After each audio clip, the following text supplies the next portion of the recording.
I want to speak to you today about having a fresh vision of God's authority. We desperately need to see Him and His power.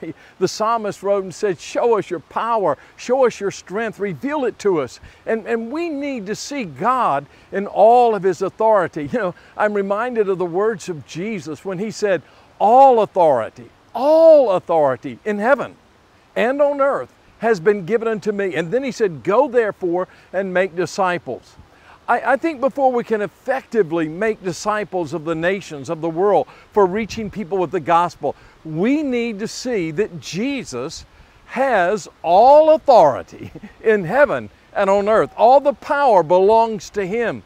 And it's only as we depend upon Him, it's only as we go in His power, His strength, His authority. You know, we're living in some really difficult times. The COVID virus has wreaked havoc on the whole world. And we seem helpless and we seem hopeless, but those are the moments in history in which God moves mightily.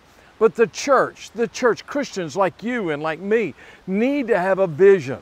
And our vision, first of all, before anything else, needs to be a vision of God. You see, Isaiah had a vision. He had a vision of God on His throne. But I find it interesting that that vision took place right after Uzziah died. Often what happens is our vision is of what political leaders can do for us. Well, it's not in what political leaders can do. It's not the power of political leaders, of the authority that you can find in the great capitals of the world.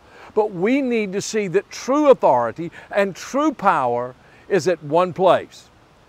And that place is at the throne of God. And Jesus is on that throne. And that's why we need to come to God in prayer, call out to Him, seek His face, and say, oh God, move in our world. Oh God, send a revival to your people. Oh Lord, let your people reach the world with the good news of Jesus Christ. And if we will do that, God will do extraordinary things. So we need a fresh vision, a vision of God's authority and God's power. It's all at His throne.